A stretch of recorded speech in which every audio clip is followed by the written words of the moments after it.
El Dorado International Airport, Bogota, Colombia. This facility services 52,000 passengers a day on flights heading to nearly every major city on Earth. About half of the world's cocaine comes from Colombia. Much of it passes through here, carried in the bellies or baggage of cocaine mules. Drug couriers, often desperate and poor, who risk all for a few $1,000s to move product north. The offer of $5,000 to $10,000 is a lot of money. You know, that's over a year's salary for some of these people for just making one flight. According to the DEA, more coke mules are caught in El Dorado than any other airport on Earth.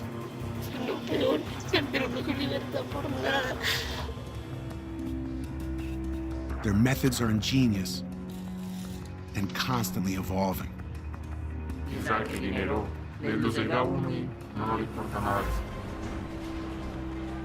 Hunting the mules is DEA's Colombia-based airport interdiction team. Special Agents Liam and Jack. For their own safety, we cannot use their real names. These guys absolutely fear us. They know that DEA is present here. Their goal, to not only stop the mules, but to turn them into snitches who can lead DEA to cartel bosses higher up on the chain.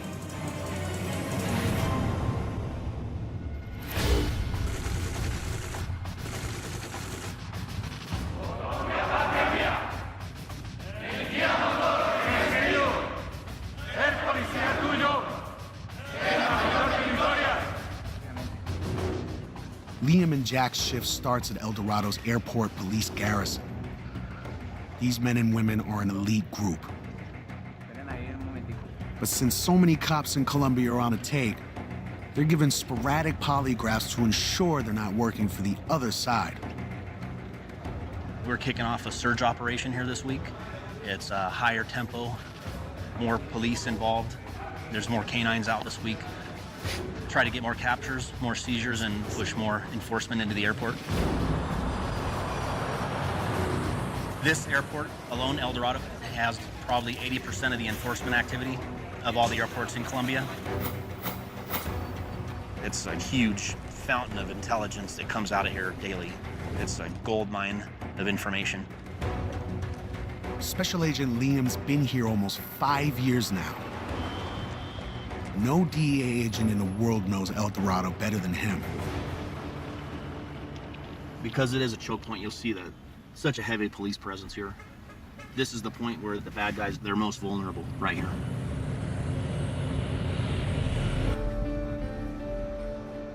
Unlike Liam, Jack's been in Colombia for just over a year. Working here poses challenges unlike any he's ever faced.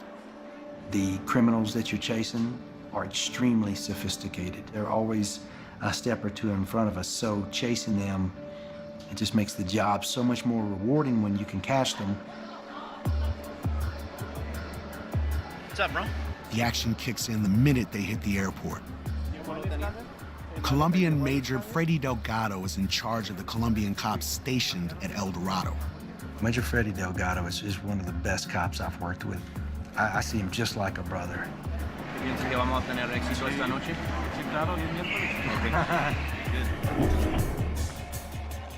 Intel suggests 1 or 2 mules may be boarding an international flight. For fear of alerting the mules, DEA and our primary camera team must remain hidden from view behind one-way security glass.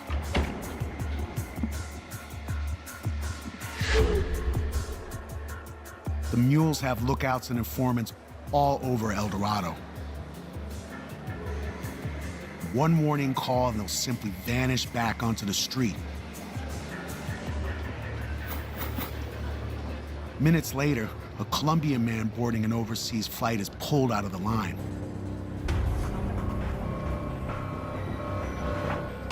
Like all suspects, he's sent to El Dorado's full-body scan facility. It's basically an X-ray machine, and it X-rays internal organs to see if a person is swallowing capsules of heroin or cocaine. If there are cocaine pellets in his body, this state-of-the-art system, paid for by American tax dollars, will find them. See? So he's swallowed cocaine. As you can see on the image here, it's a perfect circular form right here. When we have a swallower, I always assume 100 of these little pellets are in his stomach, and each pellet has 10 grams, adding up to a kilo. A lot of times I wrap these pellets in latex gloves or condoms, so you actually smell some latex on their breath. A lot of swallowers look pale, they look exhausted. Kind of dark circles under the eyes. Sometimes white lips, because they're dehydrated. ¿Cómo se llama usted? Si necesitas algo, me avisas. Es que te van a llevar a un hospital y usted va a tener que expulsar. Ya, normal. Okay. Te vi sudando. ¿Eso es por miedo o por malestar? Por sentir mal del estómago. Por todo. Poco de todo. Whoever is the owner of the drugs that's inside of him has told him not to eat anything because it could aggravate the pellets that are inside and cause one of them to explode, which would cause him a massive heart attack. At any minute, this man could die of an overdose. But what he fears most is retaliation by the drug traffickers who sent him. Pues que debo yo pues, un dinero y bueno, y como tenía que pagar, al final pues me amenazaron que si no hacía esto pues, le pasaba a mi hijo algo. Y ahora si van a casa de mi mujer y le pegan un tiro a mi niño. ¿Ahora qué hago yo? ¿Me pego yo otro?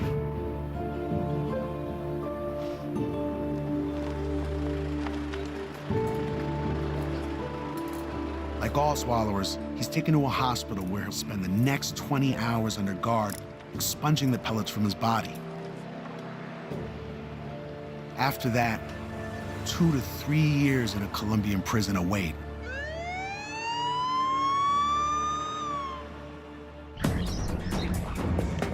The international flight has yielded just 1 mule, but Colombians aren't the only ones smuggling coke north. Mules come in every nationality. And this week, Liam and Jack are on the trail of some fellow Americans. They're tracking a smuggling ring of U.S. military servicemen who've been moving coke from Bogota to towns near their old military bases in Italy. As a former person that was in the Army, this one definitely got my attention. We wanted to show our Colombian counterparts that we were going to go after Americans who violate their law just as hard as we go after the Colombians. To continue trying to traffic cocaine, especially takes advantage of their, official passport. I think that's outrageous. What kind of morality do you have?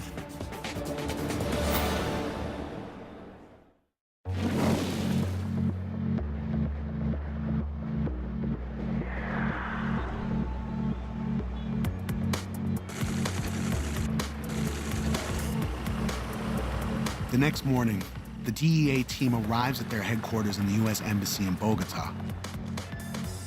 There, in a secure room, wiretaps indicate movement by the American drug smuggling ring.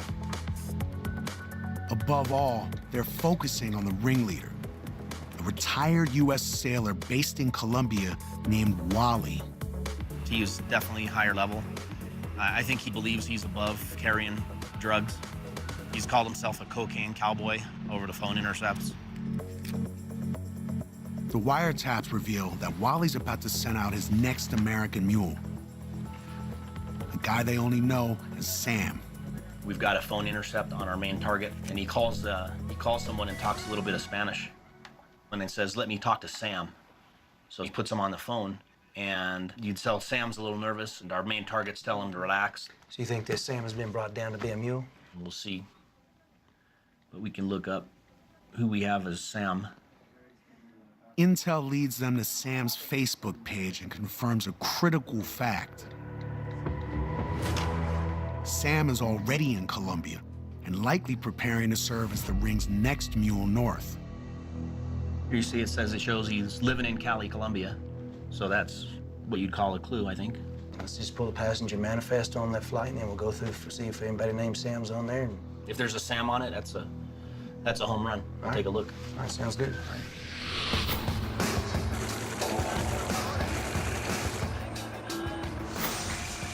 Later that night, Liam and Jack's surge at El Dorado Airport continues. This is going to be the baggage inspection area. Here's where they do the canine inspections. Also, the X-ray machines are located down here. Baggage inspection is notorious for bad cops and luggage handlers on the take. They'll move bags from the national terminal in tractors full of cocaine or heroin. They'll move them over to this side and try and slide them into this sterile area here. So as you see, there's a little perimeter here. They keep an eye out to make sure that no one's trying to introduce an outside bag. Adding to the challenge, mules almost always travel in teams of 2. A lot of times the passenger drug courier mule is going to be in a boarding room right here. And up here is going to be their controller. Up here watching. They watch the bags that are down here. Once they see a strange movement, they'll report it to the passenger. The passenger will bail out of the airport and disappear. Minutes later, a drug-sniffing dog hits on a suspicious black suitcase. They want to quietly move that bag to the side because they don't want any communication from the back to maybe a passenger that's got connections to the airport.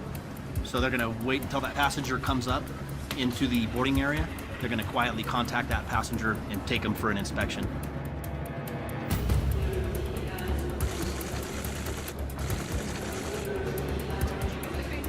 The bag's owner is a Colombian, and he's not traveling alone.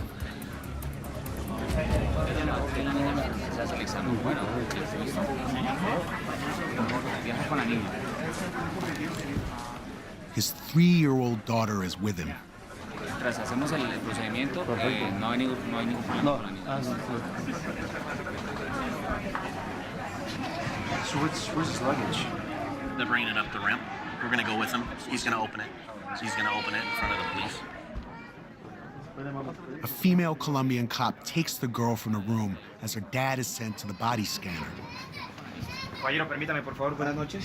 Buenas noches. Soy el patrullero Luis Solís de la Policía Nacional. Vamos a hacer un control de rutina. Consiste en pasar por una... You'll see them travel with their children. We call it cover load whenever you're trying to disguise what you have. She's a 3-year-old, so if his luggage does show up positive, that little girl is going to be delivered to like a protective services or an orphanage here in Bogota until some family member can come in and take possession of her. The X-ray shows that no cocaine is hidden in the Colombian's body. Next, they'll check his bags. Here we go. The suspect, his daughter, and luggage are taken to a quiet hallway to be searched.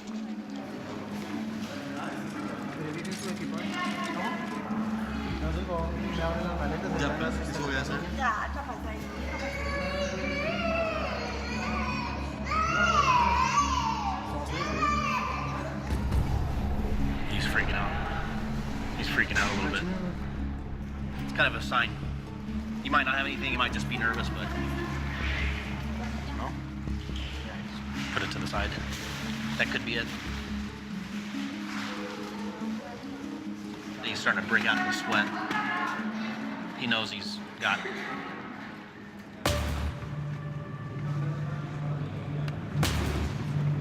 It takes police just 2 minutes to find the first hidden compartment built into the bottom of the bag. There you got a positive for cocaine. You know he's gonna start on to the secondary stuff. I bet most of these are gonna have a good amount of cocaine in them. This is gonna be an aftermarket panel that's been placed in that bag. More white powder coming out. Positive for cocaine. That's a substantial amount of cocaine there. Aproximadamente entre 10 a 15 kilos el promedio que lleva de cocaína. Hacer la captura al señor y con la policía de infancia y adolescencia le vamos a entregar a la menor de edad. Amigo, le vas a alzar a la niña, no vayas a nada con la niña, ¿listo? Para que llore un poquito la niña. Así no puedo hacer.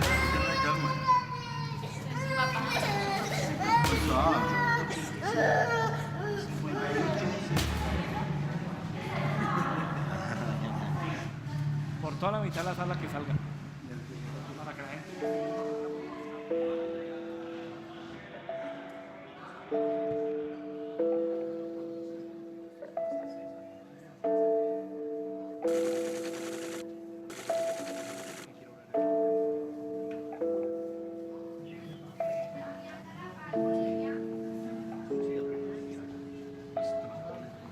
Porque tengo a mis 2 hijos allá en España con mi mujer y les han pedido el piso donde viven. Tienen solamente para desocupar hasta el miércoles. Yo no tenía para irme y justamente esta iba a ser como el remedio a ese momento tan malo.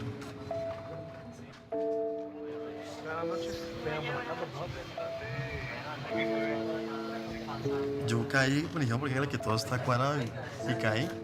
Lo vi como tan fácil. Pero que no me preocupara que ya hayan pagado la policía y todo para poder subirla. Y me trajeron hasta el aeropuerto. Porque no quiero que a mi hija me le pase nada. Que los niños no paguen los errores de los padres, que es muy triste. Mensualmente vemos unos casos muy tristes, pero eso es lo que trata, es lo que la gente no entiende. Sí, porque como todo el tiempo la pasas conmigo para todos lados. Entonces por eso es que ella llora cuando no me tiene al lado.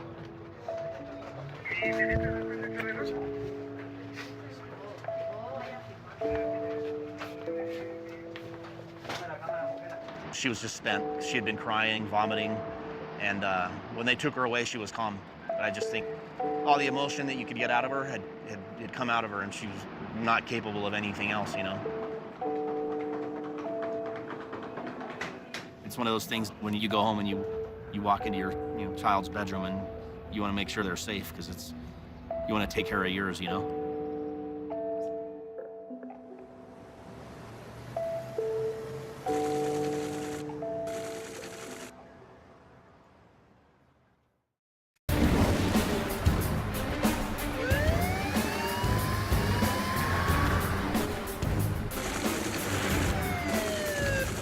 2 days later, DEA Special Agents Liam and Jack head back to El Dorado Airport in Bogota. They'll board a flight for the city of Cali, Colombia. There, they'll lay in wait for an American coke mule who could lead them to bosses further up the chain. You know, we hit the mules because they're easy, they're the low-hanging fruit, but the low-hanging fruit is only the next step that you work your way up to get the really big fish. The object of any DEA investigation is to go as high up the food chain as you can, all the way to the guy who calls all the shots, who is financing the organizations, the guy who's living the fattest. That's the guy you want to go after. One of my bosses has this great saying that he tells all of us when we first get here. You're in elephant country. We expect you to hunt elephants. The elephant and ringleader in today's case is a retired U.S. Navy sailor named Wally. From phone intercepts, they know Wally is about to send out his next drug mule, another American named Sam. From what we understand, he's going to carry a hiker's backpack. That's the method this organization uses. We believe he's going to try to carry maybe 2+ kilos from Cali to Madrid. This organization could easily make $100,000 off this one drug courier's trip. So they're looking to make a substantial amount of money, and we're looking to bust them.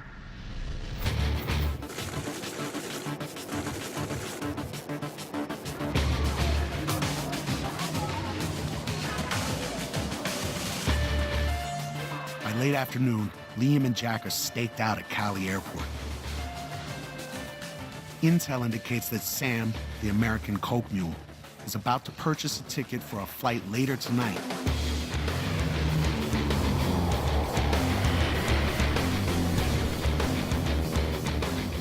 They could always back out. If they get a feeling something's wrong, he won't show up.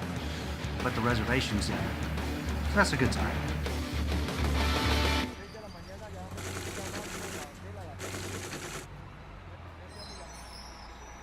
According to the intelligence we have, there's going to be 2 mules, one which we've identified, the other we haven't, and a lookout, which we haven't identified also.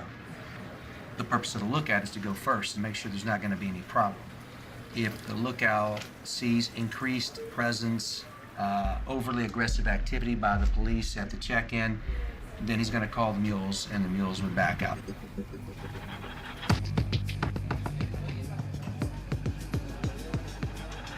The idea is everybody that is coming in checks in on the flight. They're basically going to be trapped inside this international terminal. And then we're going to start digging for that other drug courier that supposedly has liquid cocaine in whiskey bottles. Liquefied cocaine is a fairly new trick of the coke smuggling trade and terribly difficult to detect. We've been seeing liquid cocaine on a daily basis for about the past year and a half. We've seen a lot of it because it's easy to conceal. Yeah, we're always impressed by the methods they use.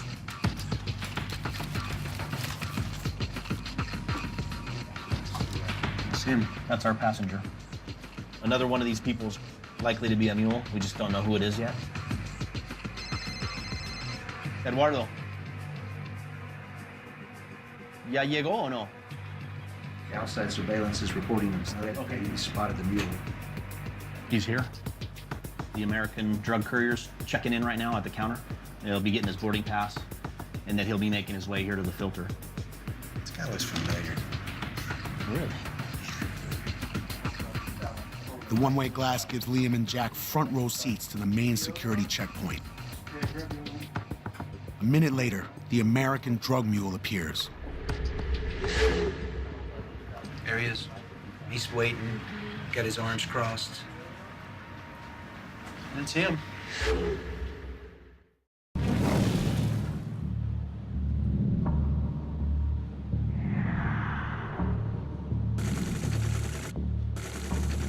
The DEA has been tracking this American coke mule for more than a week now.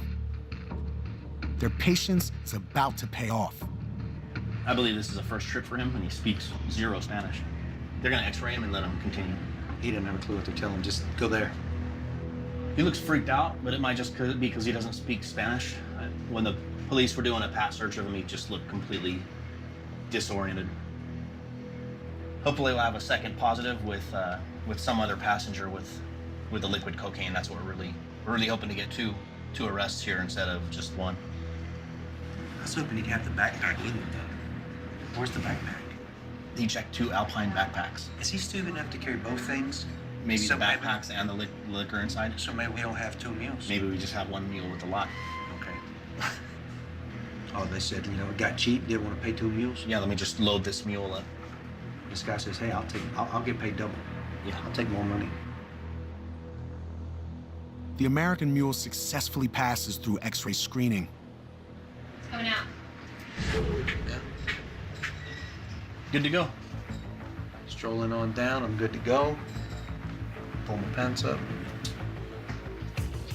Se chequeó y pasó el filtro de antinarcóticos. Lo tomaron rayos X. I mean, these moments might only happen for us, once every 6 months, maybe a year. This is kind of a rare moment. It doesn't happen every day, not like on TV. Take it to the next level, baby. We're going. We're moving up. Okay, yeah. Let's go.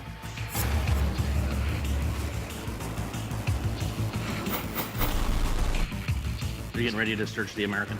They don't have another case yet, but they're getting ready to search the American. The American has been pulled from the plane along with his bags. Permiso, policía. Van a entrar.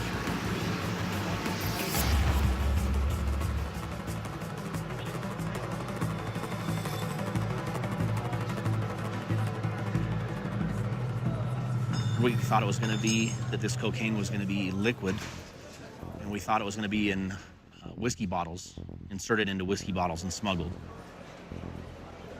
Inside the backpacks, Colombian cops find no liquor bottles or liquid cocaine. Cleaned it out? Maybe. Brand new bag, brand new gear, brand new rope. Yeah, this guy doesn't look like a mountain climber to me, so I immediately looked at the rope and go, there's something with the rope. What if that rope could be impregnated? It very well could be. Sergeant Rico from the Colombian National Police picked it up, and he immediately was like, this is too heavy.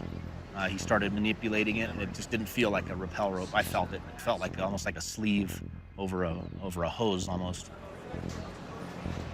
Sticks it with a knife, and the liquid begins oozing out. It's gonna have liquid cocaine. Yeah, that's a hit. This whole rope has got cocaine in it. It's holding about 11 pounds. Street value, nearly $250,000. So obviously you're not going to make your flight to Madrid. Do you have any idea what's going on? I had no idea. I just thought that was a rope.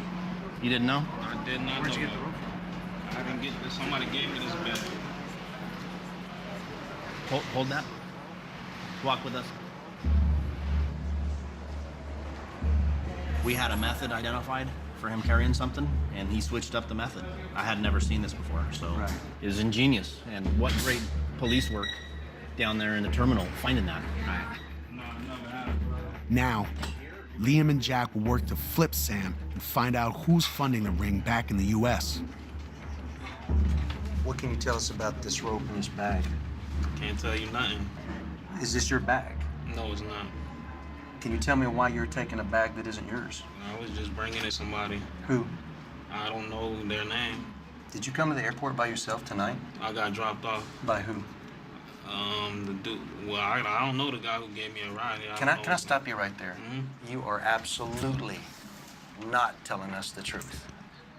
The people who are sending it out convinced him there's no way he's going to get caught, so they didn't bother to come up with any kind of story. You're an American citizen in a foreign country talking to U.S. law enforcement agents. Stop. If you want help, you need to start over. And you need to start telling the truth. I swear, I don't know. No, don't start. Let's try and do this. Let's do this again, because this is not the truth. Okay. Let's do this again. Let's You start don't again. want to believe it? No, of course we don't believe it. We don't believe it, because it's not. I'll tap you on the arm when you say something I believe, okay? I'm trying to help you out as much as I can. No, you're not. No, you're not. If I knew You're his not. name, I would. I swear to you, I don't know the guy's name. We got to call a lie, and This next few minutes is the most crucial minutes of your life.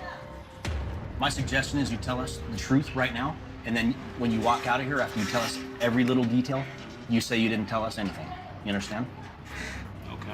It just shows how beholden he is to this organization. He's not going to say anything. We just played it out just to see what he would say, and he dug himself a nice big hole to jump in. Position. I mean, I really didn't even know. I don't know anything about that bag. Somebody gave it to me, and I was just traveling with it like a dummy. I don't believe you, and my partner doesn't. I think we're done. Yeah, I think we're done. That's the worst, absolutely the worst interview anyone has ever given. I've never seen anyone be so evasive. Yeah, we're thinking 4 to 5, 4 to maybe 5 6 kilos. kilos of cocaine in the rope. That's, $250, $250,000 for his little climbing rope. At least, yeah. If you just look at that on the surface, it's not a big deal. But it just makes, it's part of this larger organization, part of this larger conspiracy. He's looking at upwards at 8 to 10 years. If we charge him in the United States, though, he'll get a lot more because he'll be charged under conspiracy law for us on an existing case. And unfortunately, he gets wrapped up in the crimes of all his other fellow conspirators, even if he didn't really know what was going on. The American Mule hasn't flipped, but they've gotten something nearly as good: his cell phone. It yields a printout of all the numbers he's called. Numbers DEA will tap for leads to roll up the entire organization.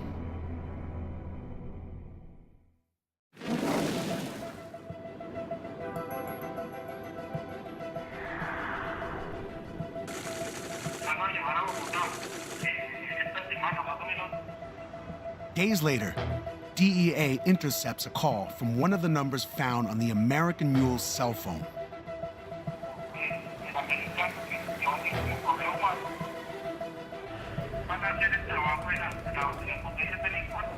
De Cali a Miami. ¿Pueden entrar y jugar con las sillas por las reservas? I just spoke to my analyst. There's an intercepted phone call from the American target to the head of the Colombian organization. And he told him that he's flying tomorrow at 10:15 in the morning. So very good news. Wally is coming out of hiding and will soon board a plane for Miami. Try to move that way with the unit. DEA makes a plan to bust him, his Colombian supplier, and all his associates in one fell swoop. Special Agent Carl will lead one of the Colombian strike teams.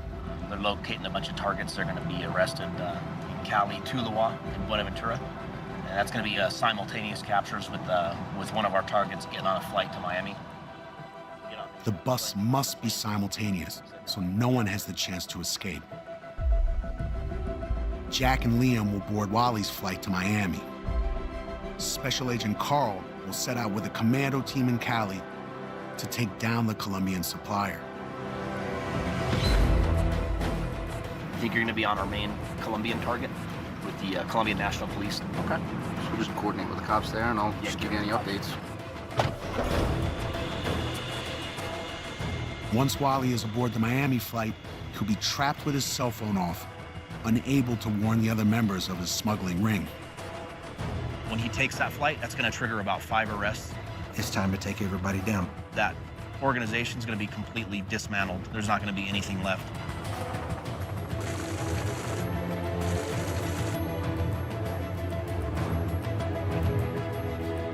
By early morning, Liam, Jack, and an NCIS agent named Barry are staked out behind the one-way glass in Cali airport, awaiting Wally's arrival. Unbeknownst to him, we'll be there watching him, but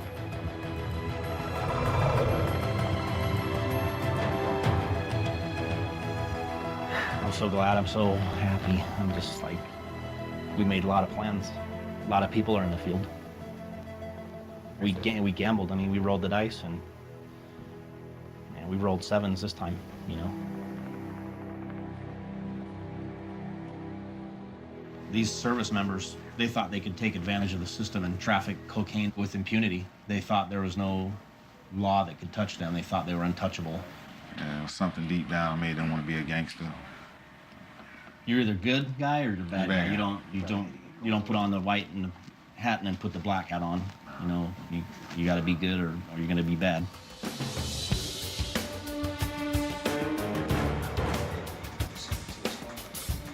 Yeah, here he is.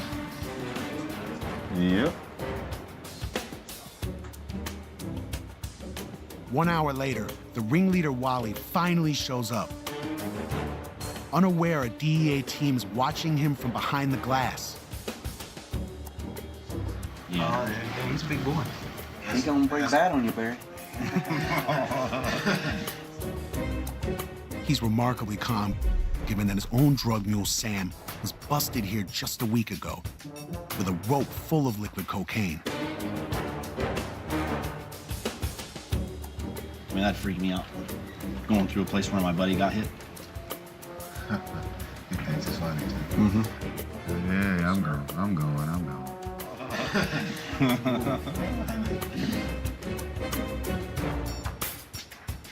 With Wally's arrival, Carl and the Cali strike team get word to move into position. Yo, what's up? You have the guy in pocket or no? You still looking? He just passed the inspection, man. So he's gonna be on the plane, and I'm gonna be right next to him. Okay, perfect. All right, good. At least he's there. All right, stay a little bit. All right, later. It's good to go. Yeah. Said that Wally just cleared security. Barry, Jack, and Liam will all board Wally's flight, posing as regular passengers. I'm ready, man. It's gonna be a long flight.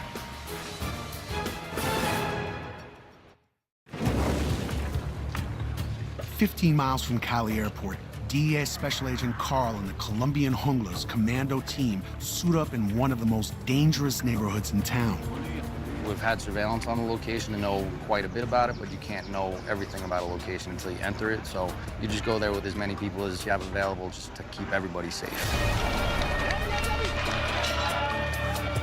Just recently, they got into a shootout with the subject they were attempting to arrest. So they're a little on guard. Obviously, safety is in mind when you do a raid on a house, but I mean, more so just because of the events that just happened with the Junglas recently.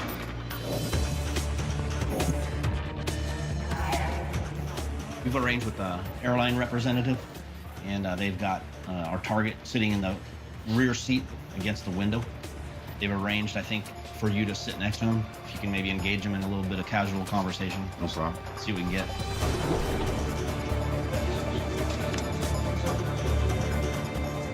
Just sent me a text from the plane, and Wally is on board, and the doors are closed, so there's no getting off for him. So we just gotta finish coordinating with the Junglas and get out to our location.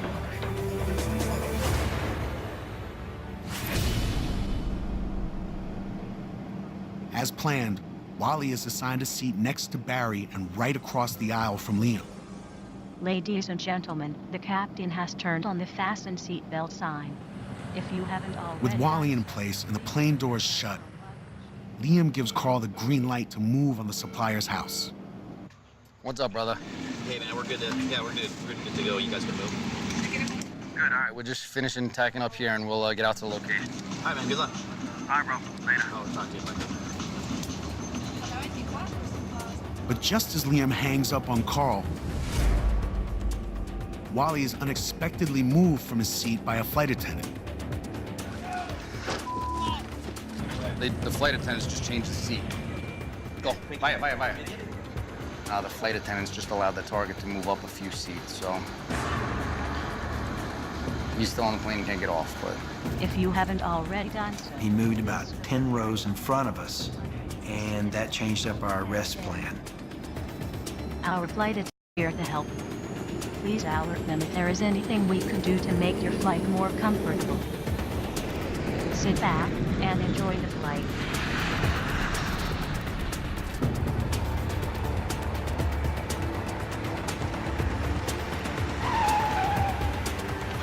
The whole neighborhood's about to hear what's happening.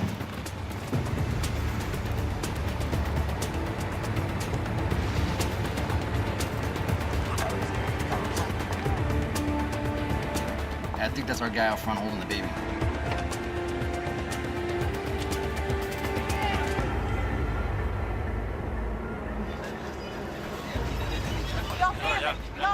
No, señor, usted tiene que firmarlo. No, señor, usted no tiene nada seguro. No lo firme. Derecho a comunicarse con el defensor. We rolled up, and the target was already out on the street. He was holding a child, so we're just go through this process. Everybody else just covers their area, make sure there's no other threats or anything. No firme, señor, no firme. Usted firma algo que no está llorando y pues se acaba, ¿no? Por favor.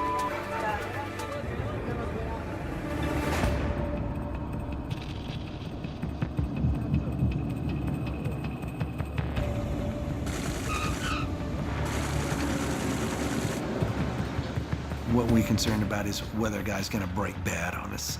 And that means he's gonna fight. He's gonna wanna fight.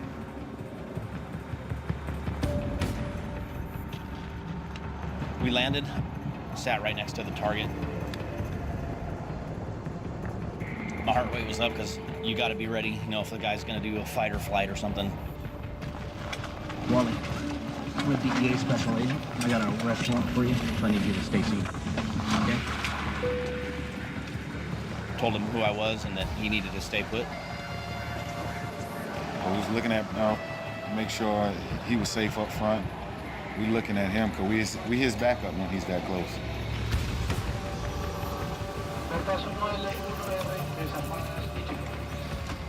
Instead of running or fighting, Wally's reaction is complete surrender. It all worked out in the end. I was able to get up to the seat next to him and get there where we can affect the rest without any problems.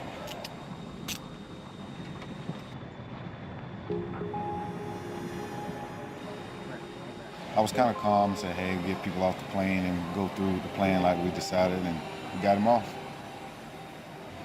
Took him outside, and it was real smooth. Back on the streets of Cali, Carl's team cuffs the Colombian supplier without incident. Turned my phone on, and the first message I got on my phone was from Cali telling me that out of the 5 arrest warrants, they had arrested the 5 people, so good news. Obviously, the operation was successful and everybody did it safely, so. No one got hurt. It's very good, yeah. This is always over. Yeah, always the outcome you want. Across Colombia, the entire drug ring has been taken down without a single shot fired. Looks like everybody will be arrested today. Up on this case, and thanks also to the guys here in the airport. If Colombia could rid themselves of the drug trade, everything else falls in line behind that. Kidnappings go away. You know, all the suffering that these families go through would all stop. Will it ever go away? I don't know, but we give it our best shot. It's just the criminal aspect of the human person, to make a living, to make a buck. This is not a war that we can win, but it's a war we can make a tremendous impact on. And we are, trust me,